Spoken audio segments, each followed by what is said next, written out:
My name is Bruce Abrams. I'm the chair of the City of San Diego's Human Relations Commission. To my right is Commissioner Joyce Abrams, who served on the commission as long as I have. To my left is Gangadeep Kaur, who has served the last year and a half on the city's Human Relations Commission.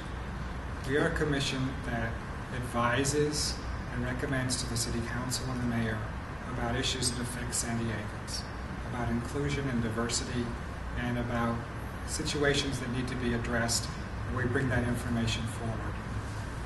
I think it's very important. The Employment Discrimination Act is exceedingly important because it gives the right to everyone in this country, regardless of caste, creed, gender, sexual orientation, and preference, to be rightfully and gainfully employed in this country, which is a fundamental right which should be a fundamental right of everyone in this country. The Constitution said that all people should be treated with respect and with the same rights. It's a matter of fairness. Everyone should be treated equally, and someone shouldn't be treated differently because of their national origin or their religion or their disability or their sexual orientation or the language that they speak or any of the other differences that make us a better society. And the United States was founded on these principles that everyone was to be treated equally according to the Constitution. And having said that, the fact that the last 200 years we have fought for various groups to have this right is a part of the American experience, but at this point in time, it should be a fundamental right. We shouldn't have to continue the argument of who gets which right. We should all have equal rights, regardless of any distinctions of religion, gender, etc., etc. The LGBT community, I feel, has been discriminated against, although from my personal perspective, I don't think I've seen it, but I believe that it is occurring in San Diego from news reports and others' reports to me. I'm surprised if there aren't more human relations commissions, but I think it would be integral to have what I think might happen is if there aren't human relations commissions, and if there are, you will have a more diversified group of commissioners representative of the communities around these commissions.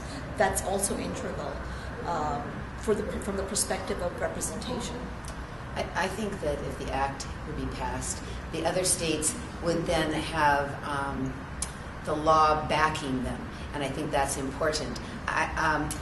Over the years that I've been on this commission, I have been surprised in San Diego that there aren't more human relations commissions who, in fact, deal with things that are going on right here in our own city. On our commission, we've tried to work towards a diverse group.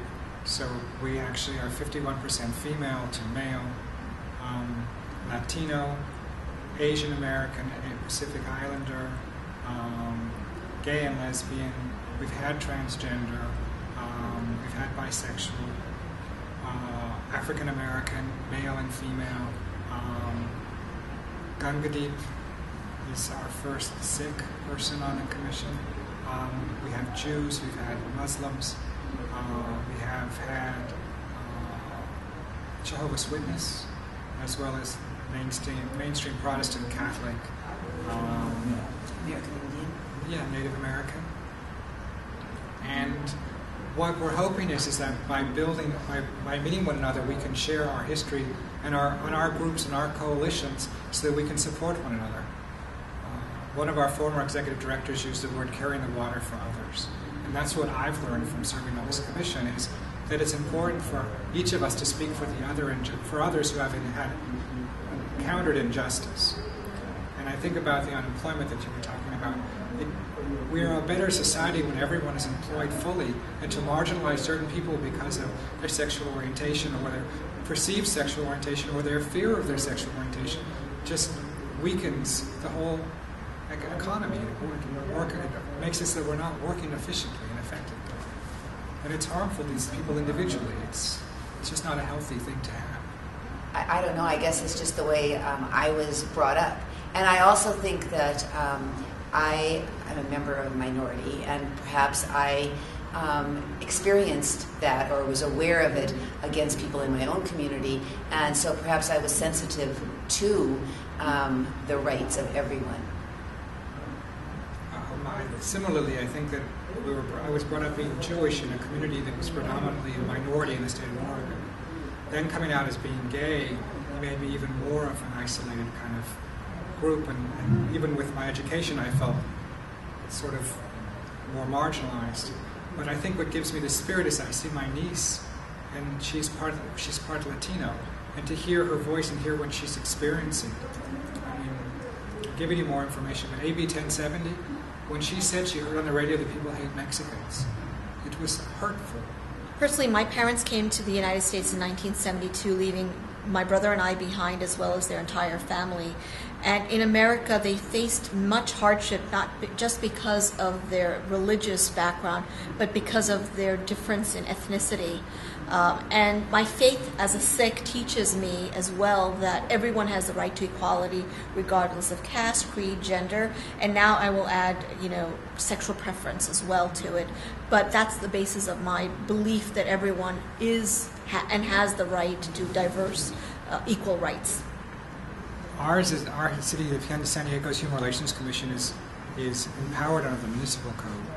Several other community human relations commissions are under the supervision of the police department, or the mayor's office, or a committee of the mayor's office, or the city council, or a council person that sort of invests the time to create it. I think I'd like to add that one of the goals that we had on our commission was to extend it perhaps to convincing the San Diego Board of Supervisors, the County Board of Supervisors, to reinstate their Human Relations Commission. And we had numerous meetings with representatives from those offices, but they weren't ready to do that again. And that's something that I really have found offensive and definitely needed in the county of San Diego. I also think that if there is a city or a community that does not have a Human Relations Commission, as citizens of that county, city, you have the right to ask your elected officials to put together a Human Relations Commission where the interests of the community are heard, and the elected officials know what the community is going through so they can properly represent them. If you have a legislation, then that's a lot more thorough, whereas if you have executive powers, as executives change, those powers can remove said edicts from the president. So a legislation is much more powerful and more steady and stable for a foundation. I was a school teacher for 41 years. I also have a son, and how narrow it would be if children weren't taught about the rights of all people. Hello, I'm autonomous.